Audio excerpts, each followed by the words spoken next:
So Jacqueline Snyder is one half of the combined force behind the Product Boss podcast, an Apple Top 10 business marketing podcast, Apple Top 100 business podcast. They teach business owners how to grow their product-based businesses with smart strategy and a community around them through digital courses, coaching, and masterminds. In addition to the Product Boss, they each own their own businesses.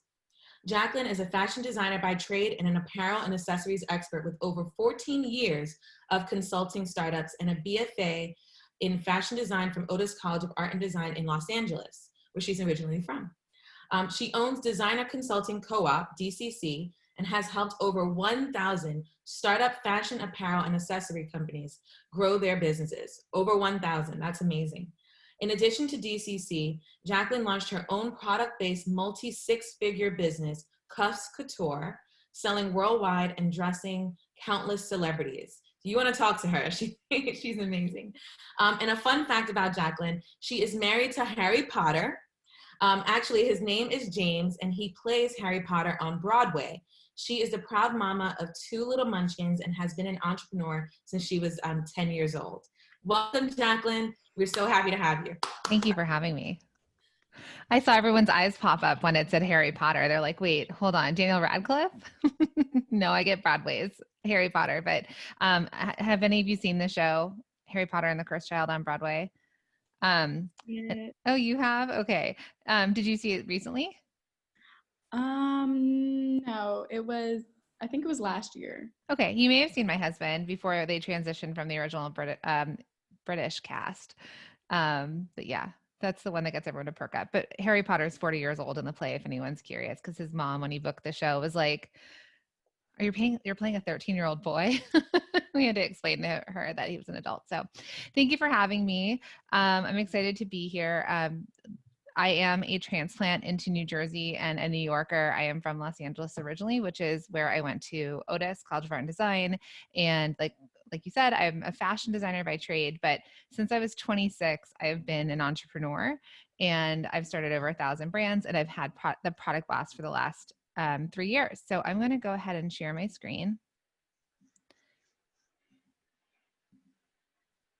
Okay, can everyone see this? Perfect.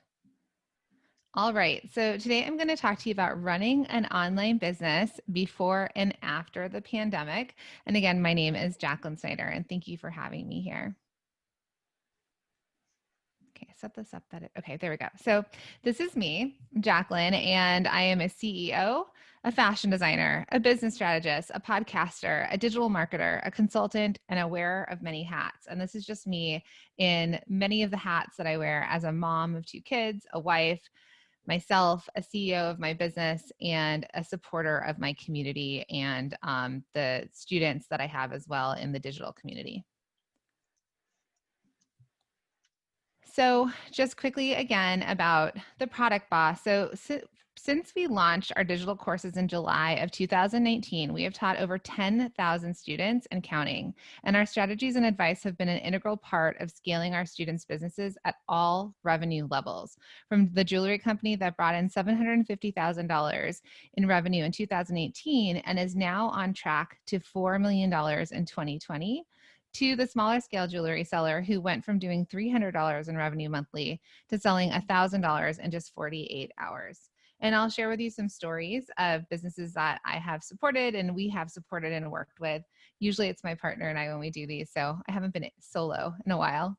And then we've been featured in a few of these publications, and most recently Business Insider. So before the pandemic, as business owners, and I'll speak for myself as well, we were really focused on growing followers and growing our email list. And we had a growth plan for the entire year in terms of revenue and visibility. We had lots of priorities and goals that all needed to be done as soon as possible. And I traveled once a month to see my business partner. We would attend conferences and we would speak at speaking events.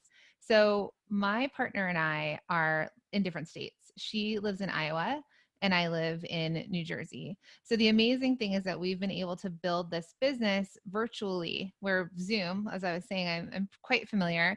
We record the podcast on Zoom. We have all of our meetings with our masterminders. We teach masterminds, and they're all on Zoom. So we've been running a digital educational business for 3 years now.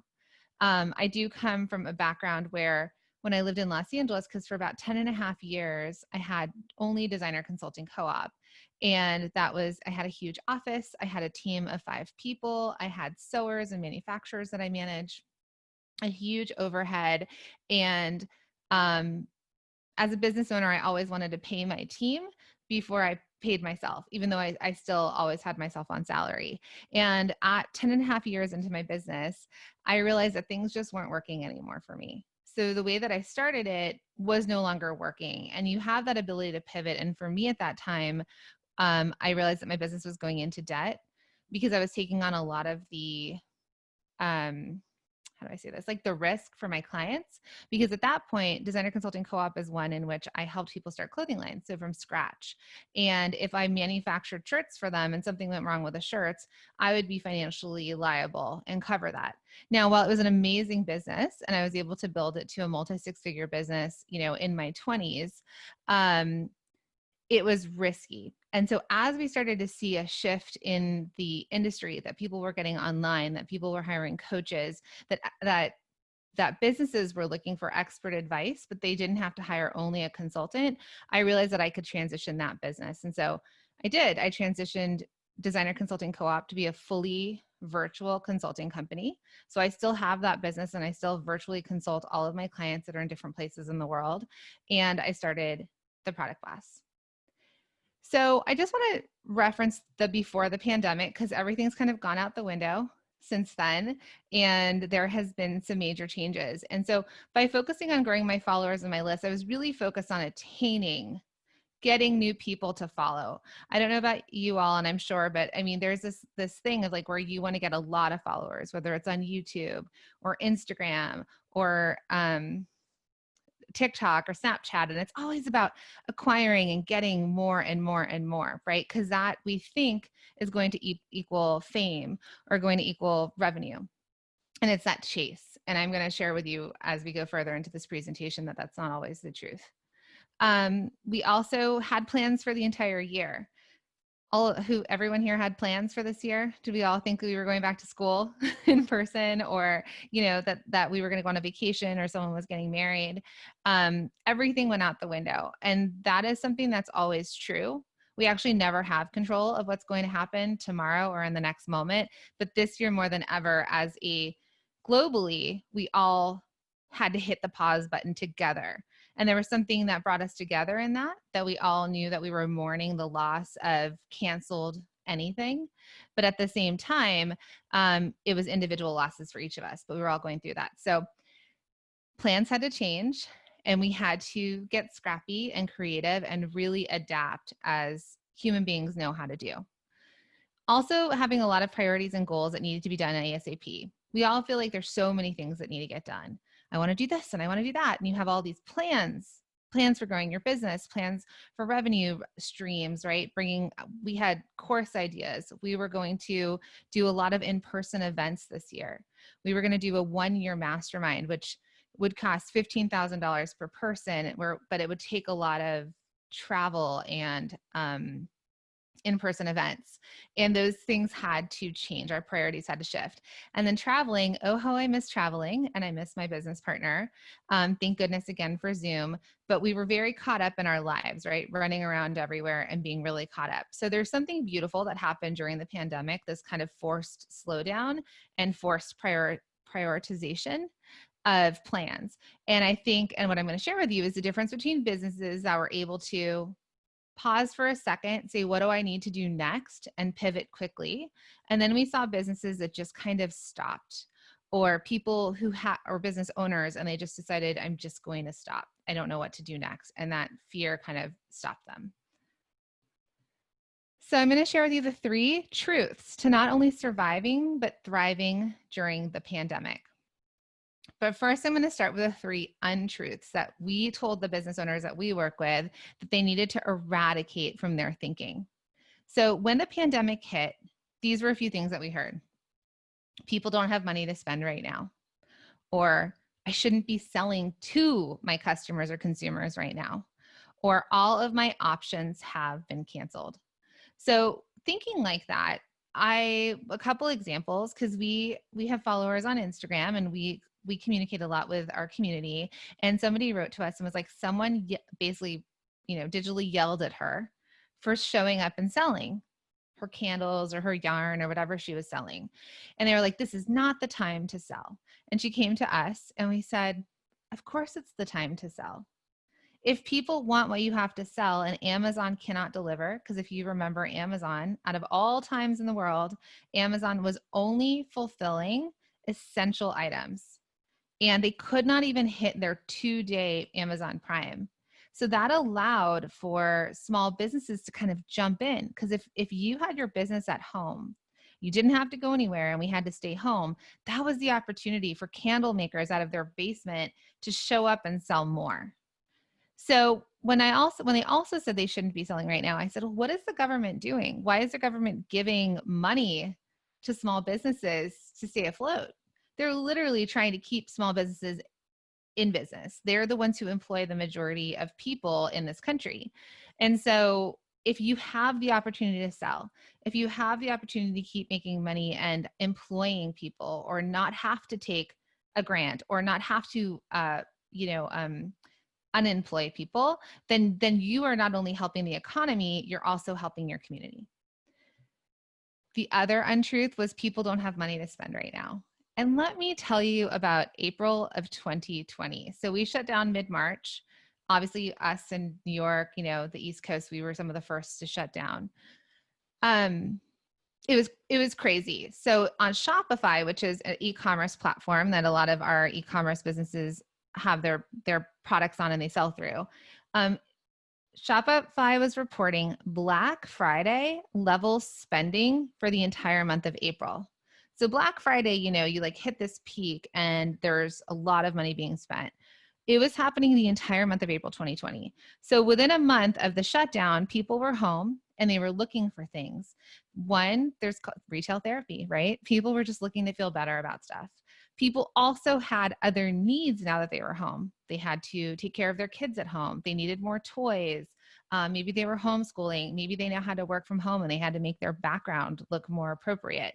Whatever it was, people were working out at home. There was a lot of things that people needed. And people did still have money because at that point, people were still employed. People do actually still have money now, I will say, because I have, in the month of April of 2020, I have a student that sells yarn that she imports from Scotland. She sold $30,000 in yarn in one day. Yeah, I know, right? Yarn. We're all missing the yarn boat. These yarnies, why? They're called yarnies because knitters were home, crafters were crafting. People were looking for something to do. I have a jewelry company that I work with, and she was having record-breaking $100,000 to $200,000 months on gold jewelry. So people are spending money on gold jewelry. So people absolutely had the money to spend. I also like to say, because this is why I had more money to spend, I wasn't going to Target or Starbucks and wasting money in the dollar bins or buying coffee and then like the pumpkin bread and all the things, right? A lot of people were holding their money back because there's certain things that they spend every day. So we were seeing that happen. And then finally, all of my options have been canceled. Not true. Maybe the things that you had scheduled were canceled. Maybe an in-person trade show was canceled or a business meeting or things were canceled. But out of these cancellations became opportunities. During the last recession, that's when Uber and Lyft were created, right? When things shift in the landscape and in consumers' needs, things start to shift, and then you can create new opportunities. So I'm going to share with you the first truth. So the first truth is a successful business pivots towards its customers' needs and leans into what's working. Now, these are the truths that we instated into our community and into our students, and we said it over and over and over because they needed something to take action on when the pandemic hit and in those first few months. So it was pivoting towards their customers' needs and lean into what's working. So consumers had new and emerging needs in direct response to the pandemic. There were the actual needs, such as toilet paper, hand sanitizer, and food. And then there were also the comfort needs to help them transition in their lives, such as nail polish, home decor, workout equipment. And we encouraged our students to look at what people needed and to find a place where their products could fill the gap, even if it meant reworking their product. So I'm going to give you an example of this. Beauty salons started being shut down, and there was a lot of nail care and hair care. Hair care kind of came 3 months in, I think, to the pandemic. It was like toilet paper and then flour and yeast. Everyone was making bread at home. And then it was like grooming stuff and hair dye. 3rd month was that. But I have someone that I work with, Vanessa, and she has TaylorMade Polish or MakeYourOwnPolish.com. She's out of Connecticut, and she had a beautiful studio where she would host events where people could, baby showers or bridal showers, and people would come and mix their own nail polishes at this brick and mortar that she had in her store. Pandemic hits in Connecticut. She has to shut it down. People aren't getting married. Her nail polish parties aren't working. So what did she do? Well, she did 2 things. One, she started recreating that in-person experience and offering it to be shipped to people. So she said, make your own polish. She had to connect for the customers why they needed this. Well, one, they weren't getting manicures. And so people who love nail care, great.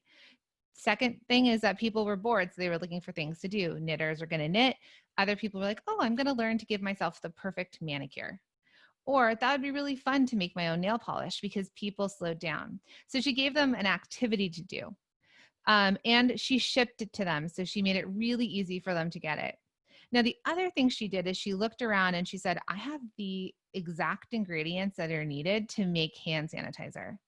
Because some of the ingredients like alcohol, which I think I still can't get in my house, but that rubbing alcohol, she had vats of it and she had bottles and she could print her own labels in her lab.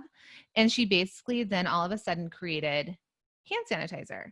And the local markets in her town in Connecticut, they didn't have hand sanitizer because let's remember, it was really hard to get this stuff.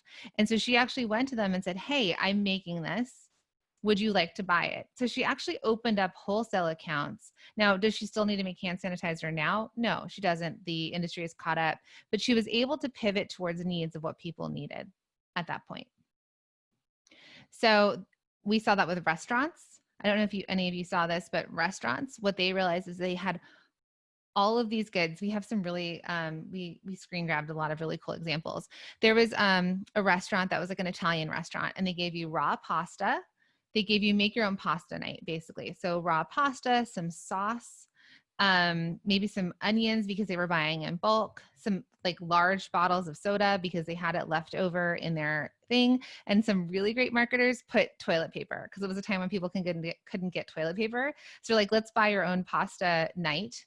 You can make it at home and learn to cook, plus toilet paper as an add-on. So whatever you needed to do, it was to pivot towards what your customer actually needed and or lean into what was actually working. So truth number 2, grow your online presence right now.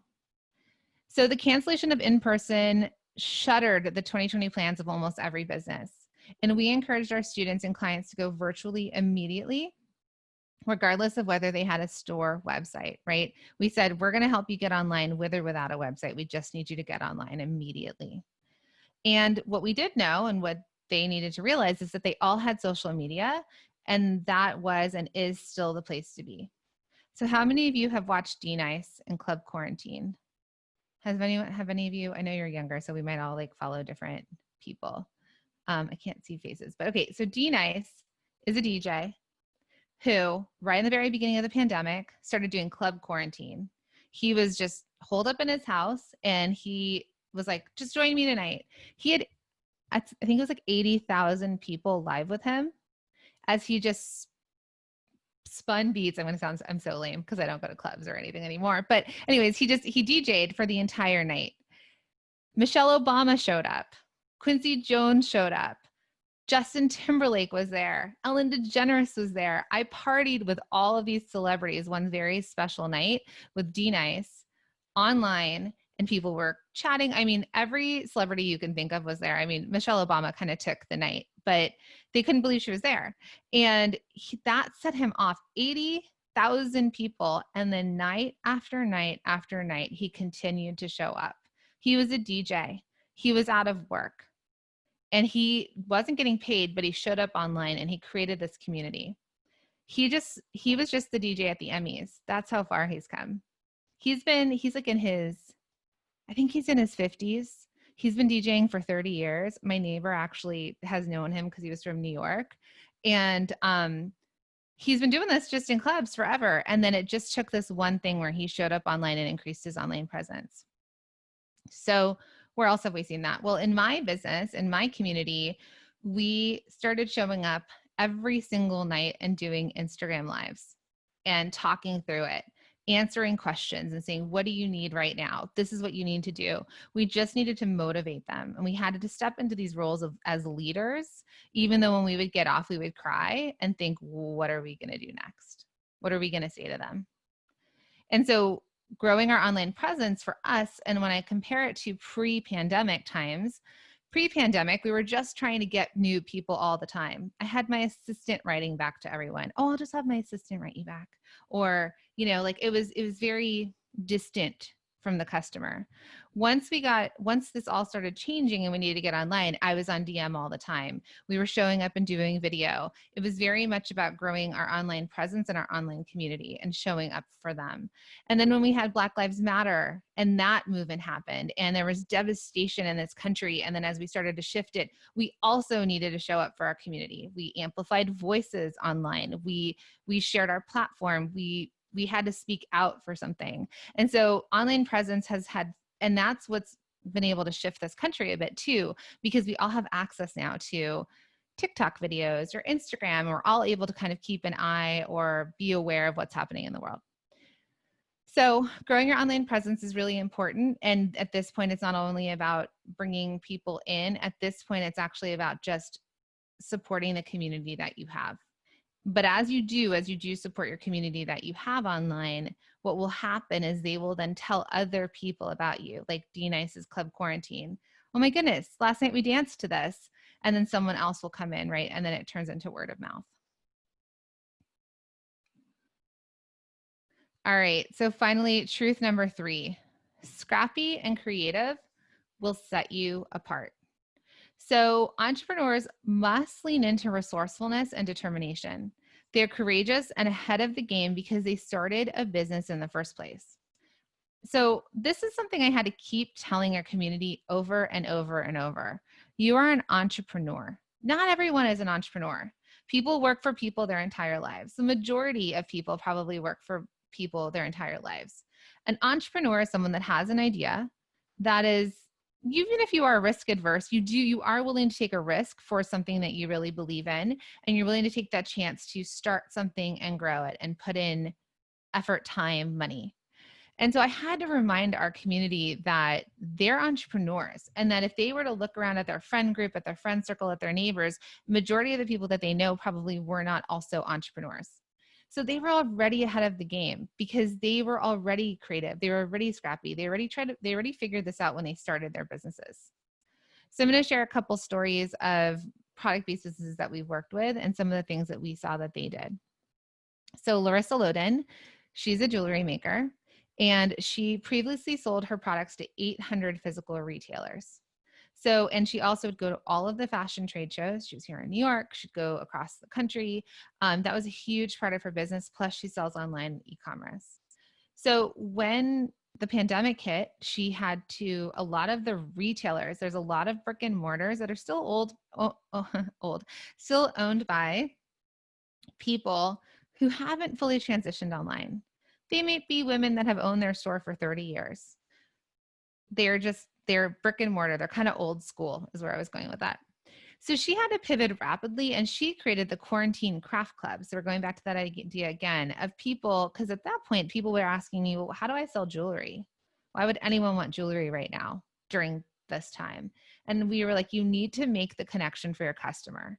So my answer was jewelry is really important because there's upper dressing. I call it upper front dressing because I do so much on Zoom. So a lot of the times the back of my hair won't be done. I'll be wearing sweats and slippers, but I'll wear a fancy top, makeup, and I'll have the front of my hair curled and pretty jewelry. I look like I'm ready for a business meeting. So today I'm wearing pants. So just so everyone knows, like it's not pajamas today. But so it was either that you needed to make the connection for your customer of people needing to show up on Zoom and wearing jewelry. So earrings, rings, bracelets, necklaces. That was all still very much, maybe less bracelets, but earrings and necklaces. What Larissa did though is that she looked at all of her raw goods. Now Larissa employs 10 people and she's in Minneapolis. Yeah, right. The Twin Cities. So she was like, what do I have? What do I have? How are people going to buy? Nobody wanted to buy these beautiful large earrings that she had at that point. So she created the Quarantine Craft Club, which were do-it-yourself jewelry kits. They were just beaded bracelets. And she came up with funny ones.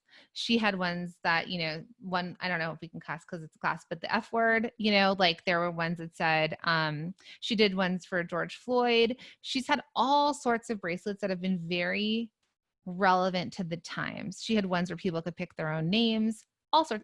She had like World's Okayest Mom was a bracelet that she had around the time of Mother's Day, and it was make your own kits. And so that's the thing that kept people buying from her. They were looking for something to do, and they also were able to buy this beautiful jewelry, and then they would piggyback onto what they purchased and maybe buy some of her earrings. Now, the cool thing about Larissa, Larissa had riots in her city. Larissa had to go through all of this happening with the pandemic. Larissa knew actually, so she didn't know that Michelle Obama was going to wear that vote necklace at the DNC. But Larissa has had vote necklaces and vote earrings for the past couple months on her website. Well, all of a sudden recently, after Michelle Obama wore that necklace, everyone was like, where is the vote necklace, vote necklace, vote necklace? And she woke up the next morning and realized that people were buying from her because she had a vote necklace, and the person who actually made that necklace was not prepared to sell a vote necklace. They didn't even know Michelle Obama was going to wear it. So Larissa also was able to kind of reinvigorate her business more recently because of having something that was relevant to the times.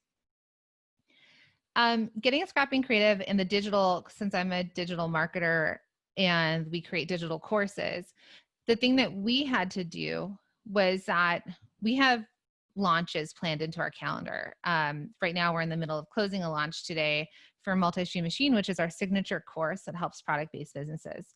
And we usually run a challenge before, which is a free 5-day training. It's part of a marketing thing. So we run ads to it. We get people to join. We teach them something for free. And then on the 5th day, we're like, if you like what we've taught you, we also have this amazing course that will help your business. So right at the beginning of the pandemic, we were going to do 2. We did one in February, one in February and one in March. And we were going to run this back to back. Well, once the pandemic hit, we're like, we can't sell Multi-Stream Machine. The things we teach were like shut down at that point, and we had no idea what was going to happen next.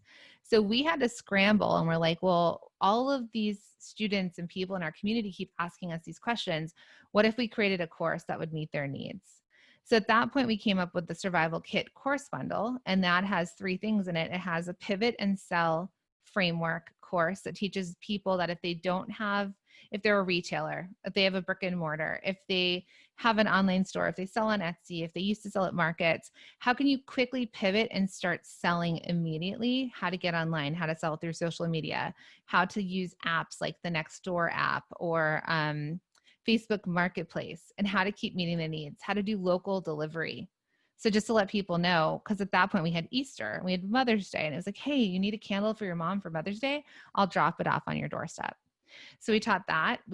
We also have the thing called the Done Method, where we taught people how the secrets from working from home, because people weren't used to working from home. We've been working from home for years at this point, but they weren't. We taught them how they had to have a dedicated workspace and how to organize their time and their days. It was something new. Zoom was new to the majority of the people in the world. And then we also had video scripts, another part of this course, because like I said, you had to get online. And not only that, people were buying from people. So if you could show up online, and a lot of our community are introverts because they're product people and they're behind their product, we had to really encourage them to show up with us. And we said, here's some scripts, show up, and this is how you can talk about your product. And so that was a Survival Kit course bundle. And that was the thing that we had to get creative, scrappy. We whipped it up super fast. Everybody was making bread. hanging out with their kids and homeschooling. I was down in my basement, like, how do we get this out and help them? And we did. And we sold a lot of them. And we've seen the results now that we're in September, what has happened for our community. And we actually continue to sell that as a course. So that's getting creative and scrappy. And so I want you to all know that as entrepreneurs, if you plan on starting your own businesses, I want you to never forget that you are risk takers in a good way, and that the majority of the people don't do that. So if you find community, you find people who understand you in that and know that you are courageous and you can figure out your next steps. So here's a couple business tips. So we recommend getting scrappy and creative with the resources you have to create products that your customers actually want and need. So that was sort of what happened with Larissa Loden, right? She looked around at her raw goods and she's like, what can I do? If I can't sell my beautiful earrings, what can I do? And she created these beaded bracelet kits. The thing that I always want you to think about and realize is that you always have to be aware of what your customer actually wants and needs, not what you think they want, not what you want them to want, but what the customer actually wants and what they need. And in this year, whether it's service, I'm a service-based business and we created a course that was more relevant to the customer's needs, or whether you are realizing that people want something to do when they like painting their nails and you're going to create a do-it-yourself nail kit, we're paying attention to what their needs are and not forcing things on them, because the customer tells you what they want and what they don't want. And then also, if you're hesitant about selling products during a sensitive and financially tough time for people, consider refocusing your efforts to better serve your customers and build community. This is what Mina and I have done. We were at like at 8,000 followers at the beginning of the pandemic. Yesterday, we hit 16,000 followers on Instagram. The coolest thing was when we hit 10,000, because we were like, we have the swipe up feature now. And I told one of my neighbors who's a professor, and she was like, I don't know, wait, swipe up? And I was like, yes, when you get 10,000 followers, you can swipe up. It was like the best day ever for me. And she was like, oh, congratulations. But the idea here, though, was that we actually started building a community. And I actually saw somebody message us, somebody in our community messaged us this morning and was like, hey, there's this other product community over here, and there's this whole thread of people talking about something for that business. And there is a couple of people that have actually started to post about us in this thread saying, well, the product boss offers this and they're great and they help you. And so as soon as you start to have raving fans, because when you show up for your community, when you show up for people and you treat people like real people, because they are my virtual friends. I feel like I can go to any state in this country now and know somebody there, because I've showed up for them. I don't necessarily coach them all the time. Some of them I do, but they'll direct message us on Instagram, and we definitely use DM as a tool to communicate with our customers. We'll use the voice notes that you can do as a tool on Instagram.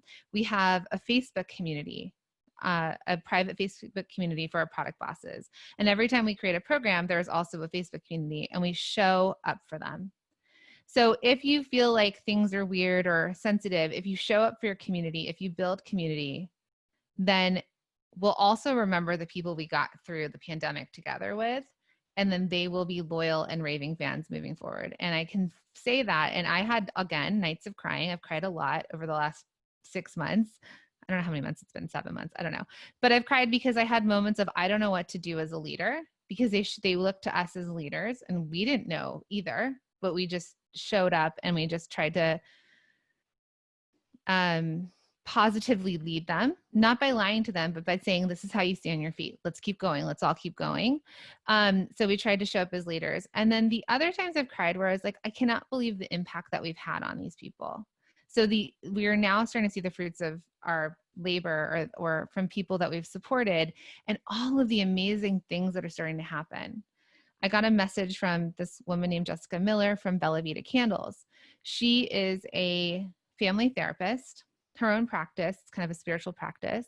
And about 5 weeks into the pandemic, she direct messages us and says, hey ladies, I just want to tell you, thank you. She's like, my practice had to shut down. And I started listening to your podcast. I listened to all of the lives that you did. I've really like dug into everything that you've given. And I was able to, even though my practice was shut down, I had a side hustle candle company with my son.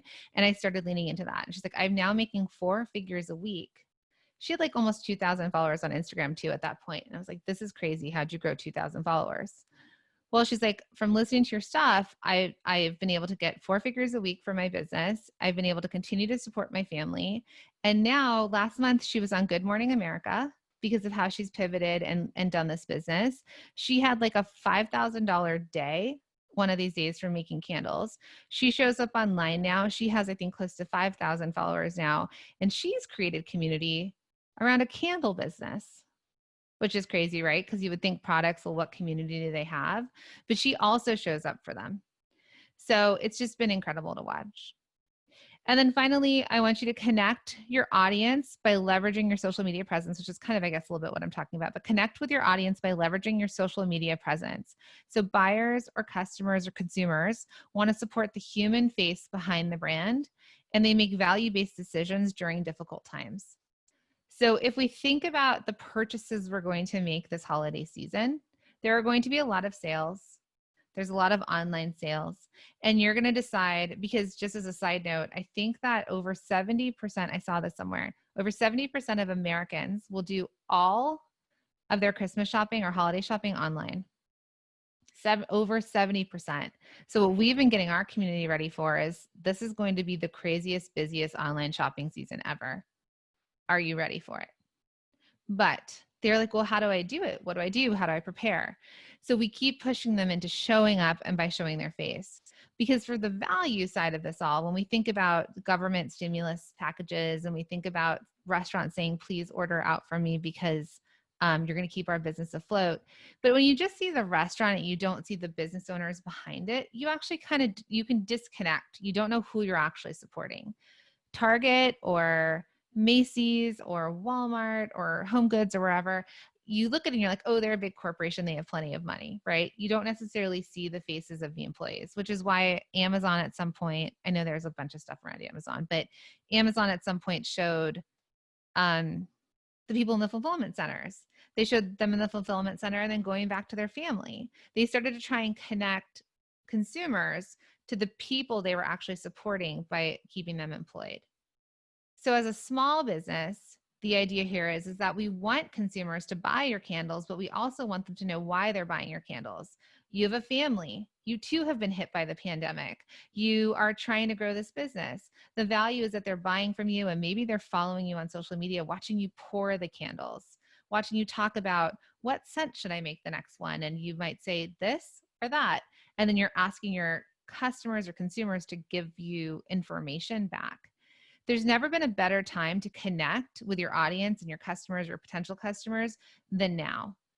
Facebook and Instagram have made it possible to connect directly with the consumer, and the businesses that are willing to show up for their consumer and answer questions in the DM or be really informative, they're the ones that are going to make it. The value is not always in the product. The value could be in the customer experience or the customer service, and also the connection with you as a brand. So that's my presentation. Thank you for listening, and I'm open to taking questions. And if you want to follow on Instagram, we're at The Product Boss. We're at The Product Boss everywhere. Our website is theproductboss.com.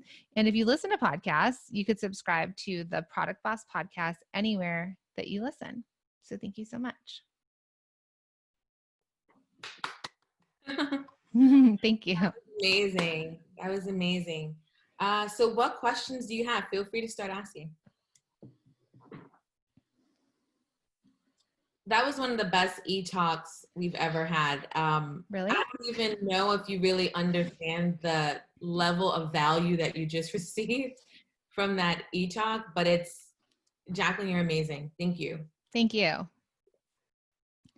Any question, nothing silly. I started my first business at 26 years old. So I don't know if you want to hear that story. Should I talk about my celebrity experiences? Yes. Okay, I'll tell you, like, because you're in college. So I went to Otis College of Art and Design, and it was a 4-year bachelor's degree. And the cool thing about that program was that they had a portfolio day where they would bring big companies in and they would look at our portfolios, and then certain people were offered jobs. And a few of my friends went to Abercrombie or Gap, and I was offered a job by Cosa Bella, which is an Italian lingerie company. So they were the first people to come out with low-rise thongs, like back. You guys are all so young, but you'll know, Rashida, like the Britney Spears really low zippered jeans. Underwear had to be shorter, like lower. I don't know if you guys realize this, but there was invention there. And so Cosa Bella really made it there, and they're an Italian company, but they were based in Florida.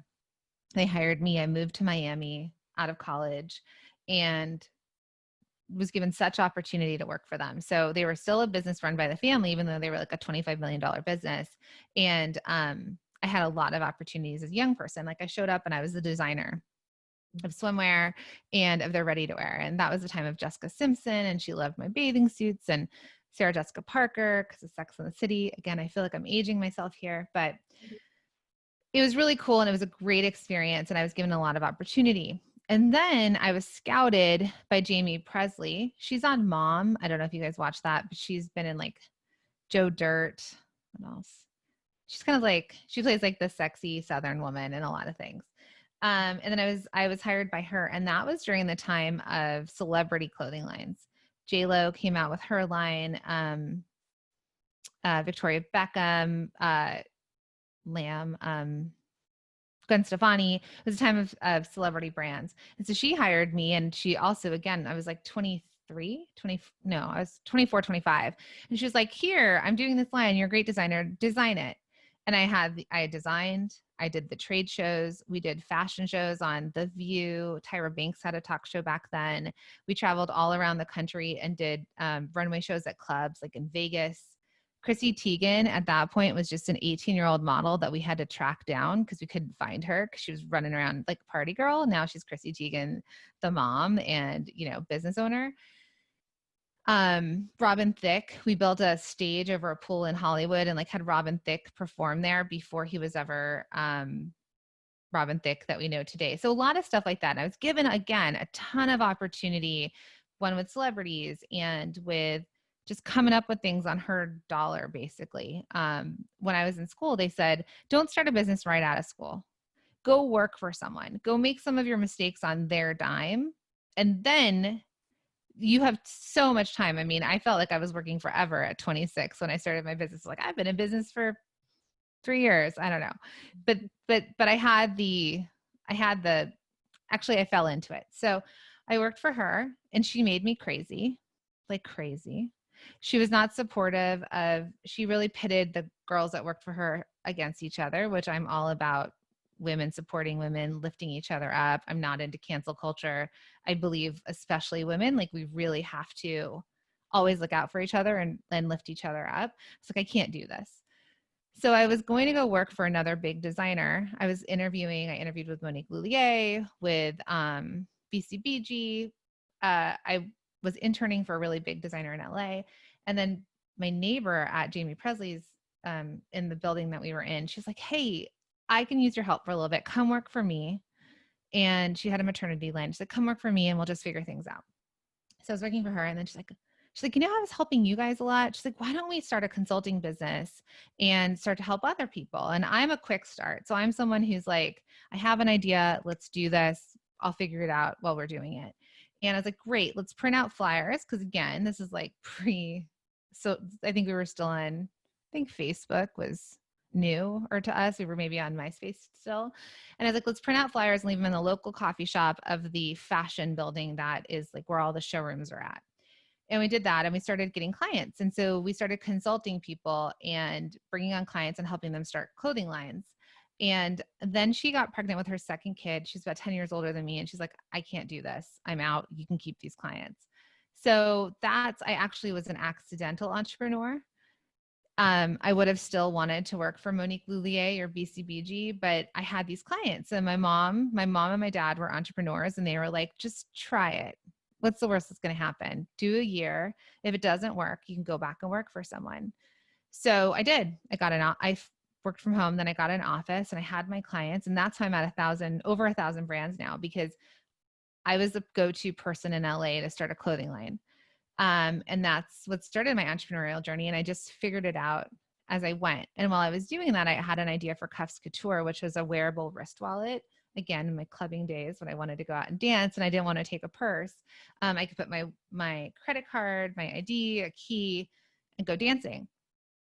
Or just not have to put my purse somewhere on like a bench and hope someone doesn't steal it. And so that's where I was able to dress celebrities. So I took all of that scrappy creative knowledge that I had. I knew how to make things. I had manufacturers in LA. I knew how to source materials. And I launched Cuffs Couture. I did photo shoots. I had a showroom. The company Bando that you know today, we were in the same showroom when they were also just kind of starting out. And went to all the trade shows. I dressed Carrie Underwood. She wore like my cuff and some of my hair accessories on the Country Music Awards and in one of her music videos. And there were a bunch of other celebrities that I got it on. And then eventually I had my kid and 2 businesses, and cuffs, like the phones were getting too big to fit. Everyone was like, where do you put a phone? So I decided at that point that I was going to let go of one of the businesses and continue to grow Designer Consulting Co-op until I met my business partner, who then that's how we started the Product Boss. But that's my foray from being a young person, getting a job, and then starting my business. Wow, that's a pretty amazing story. How did you meet your founder, and like how did you feel comfortable working with her? Because trust is huge in entrepreneurship, and yeah, trust is huge. I have a lot of fun stories. We met online, like every other business partner you meet. No. So I listened to a podcast called the Biz Chicks podcast. And on the Biz Chicks podcast, Natalie, who eventually was my business mentor, and now we're just friends, she mentions this woman, Mina. And she goes, because I think she had done a coaching call with Mina. Mina sells little labels, which are labels that people put on baby bottles or Tupperware when your kids go to daycare. Everything has to be labeled, and she sells them on Amazon, and she's like a bestseller on Amazon. So because of that, Natalie mentioned her on the podcast, just a shout out. And she's like Mina could be an Amazon expert. She was trying to show how people could take some of their expertise and then turn that into a business. And my ears perked up because I had 1,000 pieces of Cuffs Couture that I wanted to get rid of because I was over the business. And I was like, maybe I'll get it on Amazon. Clear through 1,000 pieces. So I found her in the Facebook community that we were in. And I was like, hey, I've got a couple questions about Amazon. And she's like, let's jump on a coffee chat online. And we did. And we started speaking the same language of products and cost of goods and wholesale and inventory and all these things. And then I was doing Voxer. So Voxer is this voice app on your phone where you can leave messages and talk back and forth to each other. And I was like, would you want to Voxer about this? So we never actually got on a phone call together. We just messaged each other back and forth. And our relationship kind of grew from there, where I was living in LA and I still had like an hour-and-a-half commute, and I would leave her messages and then she would leave me a message back. And we kind of developed this back and forth friendship. I think a couple times we talked on FaceTime, but we were never used to talking like a regular conversation where you would pause and wait for the other person to speak, because we just talked at each other. And then one day I was asked to speak at the LA Textile Show to put together a panel. And I asked her if she wanted to come to LA from Iowa and speak on this panel and be the Amazon expert on this panel. And then again, I told you all I'm a quick start and I come up with ideas really fast. I was like, and because we really liked each other, we're like, should we start a podcast? We were just talking about this all. I was like, and should we try and sell a mastermind at the end to these people? So the ones that we speak to, should we say, hey, we're putting together a group of 8 other product businesses that will act as your coaches and walk you through it? She's like, sure, why not? Let's try it. So I met her for the first time in LA. My brother told me, are you crazy? Are you sure you're not getting like catfished by this woman? And I said, yes, I've talked to her. She's a real person. And we did the presentation. We realized we loved each other at that point. We pitched this mastermind before we ever had the podcast. After we had a whole bunch of people sign up at the trade show. And so we started a business before we ever actually intentionally started the business. And that was in October of 2017. And then the podcast started in January of 2018. So we met online. Wow, that's the first time I've heard that. Oh, it's super weird, but it worked out. Wow. Oh, that's awesome. I'm glad it worked out. It really So far, so good. She's like, she says all the time, she's like, you could have been crazy. I was like, I am crazy. You could just handle my type of crazy. Like, we all have different people for each other. So. Any questions? Hi, I have a question. So you spoke about letting go your businesses. How is that difficult to do? Yeah. Yes and no. I think one of the things I realize is like, if you try to be everything if you try and have multiple businesses and try and do it all at the same time, none of them are really going to flourish or grow. And so while I said, I get these ideas and I actually had another company, an eco-friendly dress line that I started because I had access to sewers and fabric. And I was like, yes, let's do this. And I sold that as well.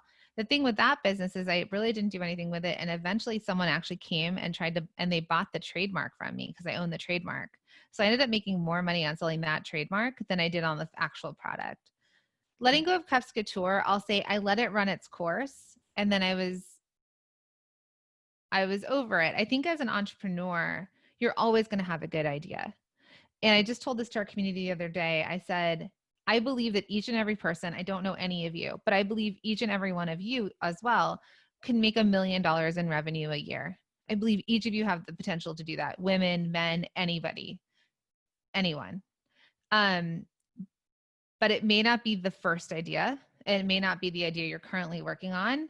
It will come to you as long as you stay entrepreneurial and you continue to think about businesses. So Cuffs Couture made me a little bit of money. It was fun to do.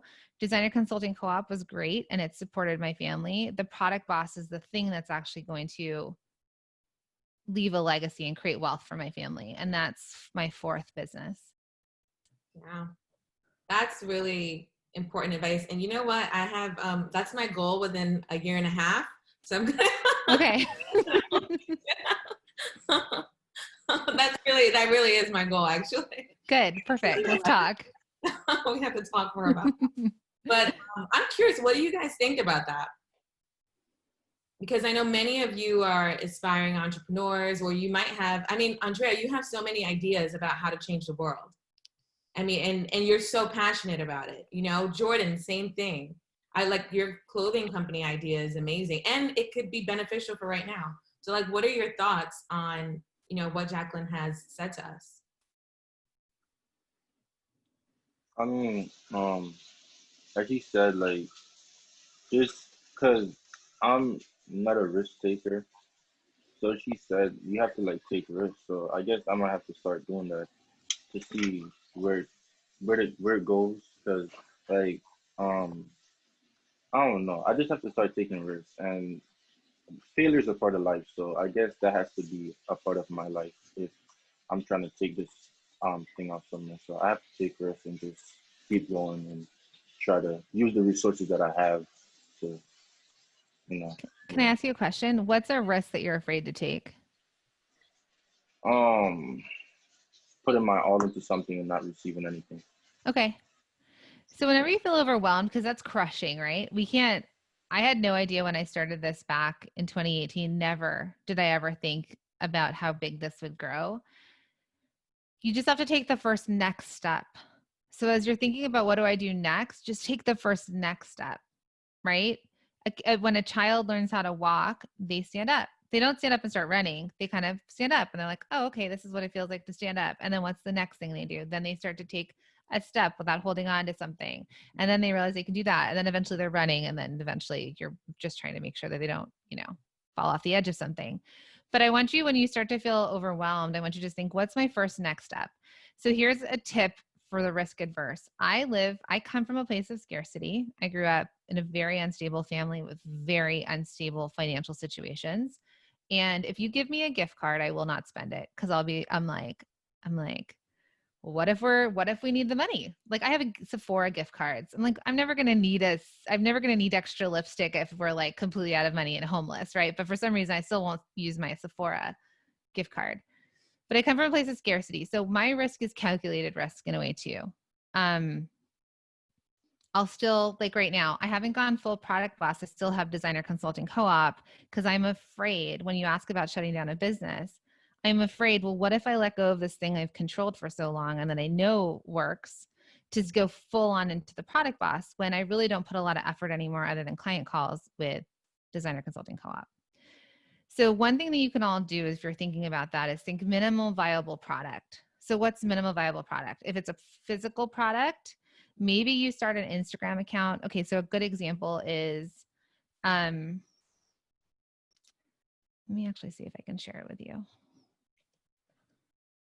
So you start to just post and you start to see if people resonate with something. Sorry, were you saying something? Yeah. Detox water. Hold on. I'm just going to show you this. Detox water. Okay. So I'm going to share my screen and show you about a product business. So there's this account called Detox Water. There's almost 1 million followers. And all she does is post fruit infused water. Okay. And when she started this, she's just like what she saw a trend on on Pinterest, and she started showing these. Now she hasn't taken all of these photos. You'll actually see that they're always, tagging whoever they've done it on, but they're following certain hashtags that then they can go see that, like, let's say you're following fruit infused water. Anytime someone posts something with that hashtag, they're able to see it and then decide whether they want to repost it on their Instagram.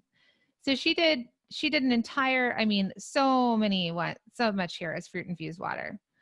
Okay. She started growing a following of people following her for that. And then what she did was she was like, all right, friends of mine on Instagram, I'm now going to show you this product. So she created this product, which is called Drop Bottle. And it is on the go fruit infused water. So she created a group of people. She understood that a group of people really liked this, and now she has a solution for their product. So you can easily start to create on social media some sort of platform where you start to test it. Let's say you want to be a coach, or or I don't know your name because it says Rashida Weaver, but the gentleman who just spoke, what's an idea that you have? Like an idea to put the Yeah, like business what's out something there. you're afraid to start? Yeah. The process is kind of. I feel like I would have to have somebody deciding to help me. But what So, business were you thinking of starting? a clothing brand. Okay. Yeah. Perfect. That's my love language. So clothing brand. So you could start on social media just starting to post other images from other brands or celebrities or influencers of a certain type of style. Because in your head, whatever you think, because clothing lines are very expensive to make. So yes, it's a lot of money. So you could really start establishing a following by showing style that you like. Right? Like as if it's your own publication, you could start to get people to follow. You could start to show your face. You could start to give styling tips, how to do this, how to do that on social media, doing lives, really being the go-to person that they show up to for information around this. Like, let's say you're addressing, I don't know, men. And it's like, I don't know, got a Kanye West meets, I don't know, California inspired beach vibe. I don't know. You start to find stuff that you put together and you show it and people follow you because they like your style. And then what would happen is you'd start to understand who your customer is. And then you could start small, a minimum viable product. What's the one thing that they all really love?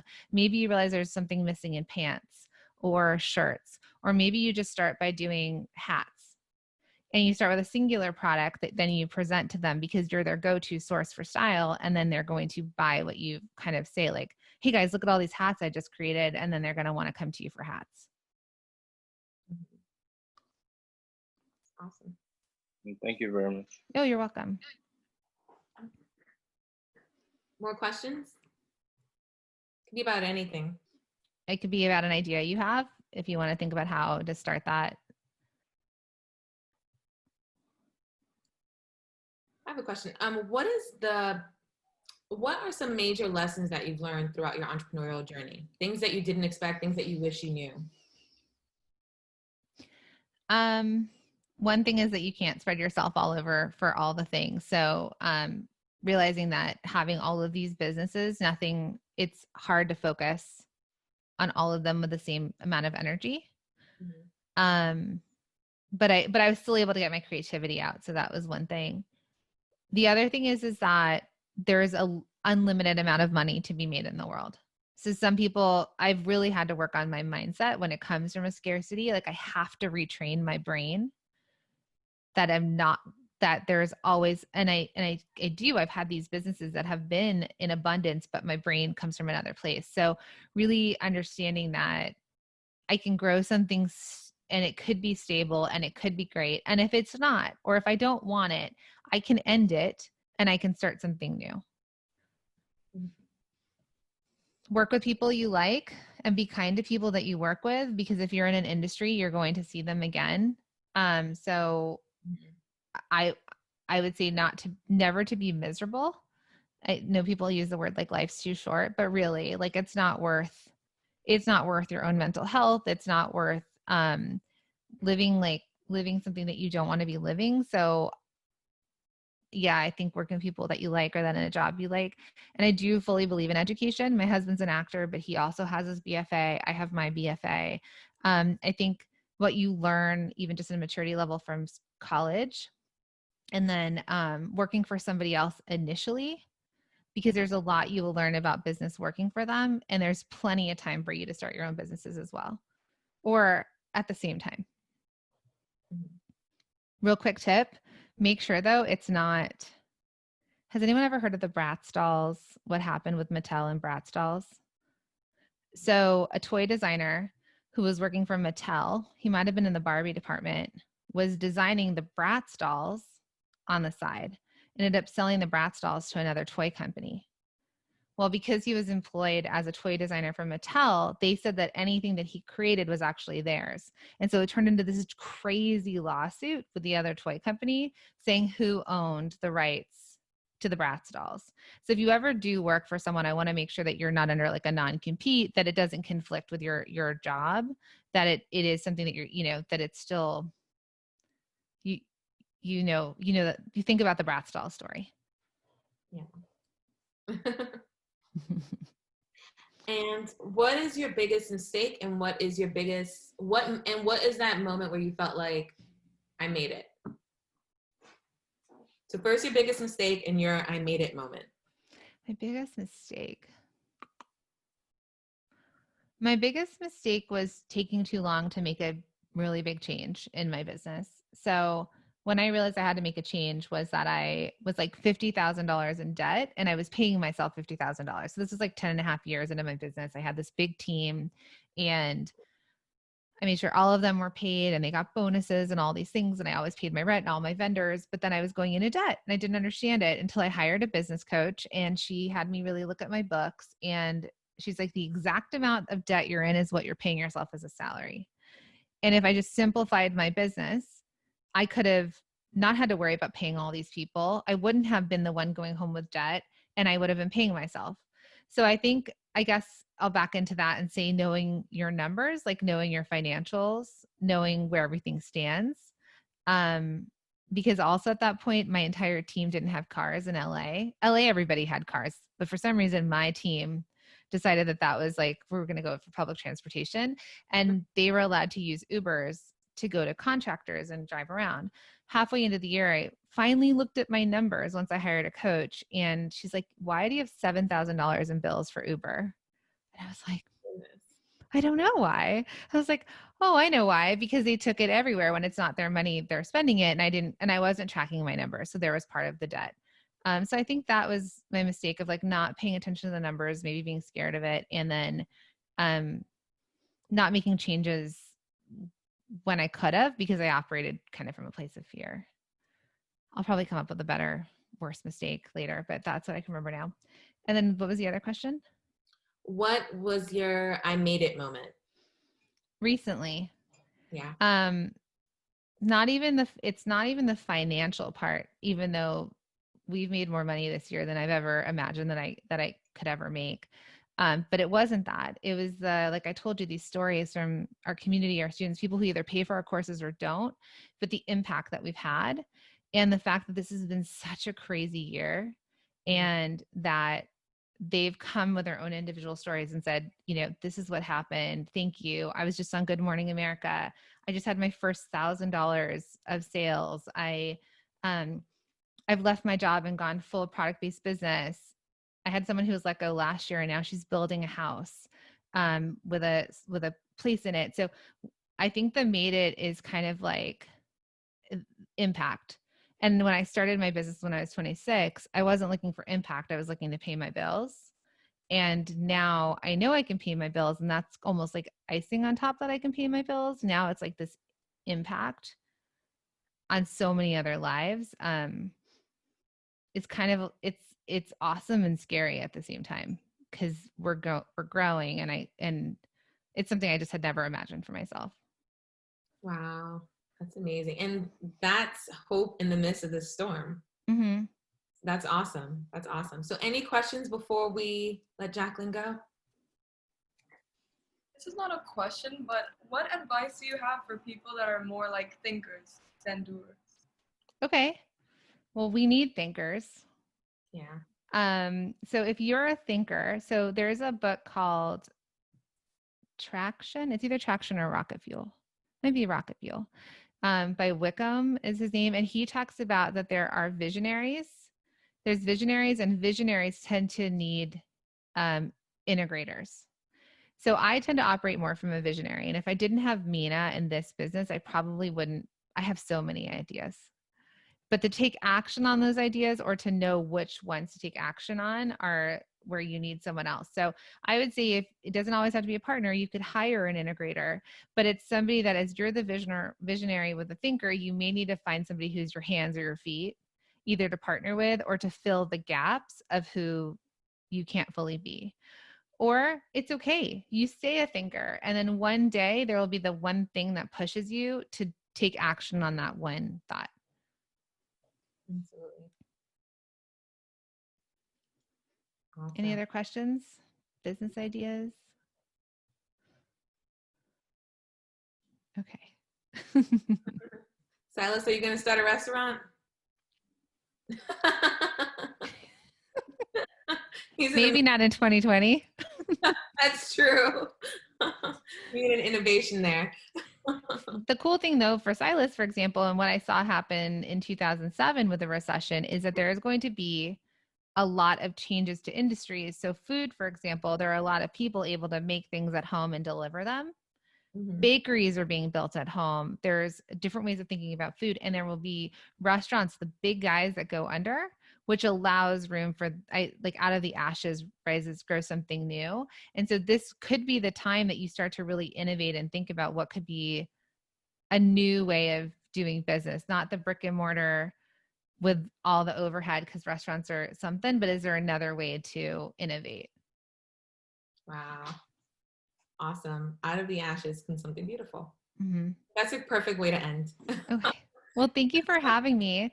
Thank you. And we're at the Product Boss. If you have any other questions, on DM over there. I don't know if the kids these days are on Instagram, but I haven't grown, But anyways, if you have any questions, and then make sure to listen to the podcast if you're into podcasts. Right. Awesome. Thank you. Bye. Thank you. Bye. Thank you.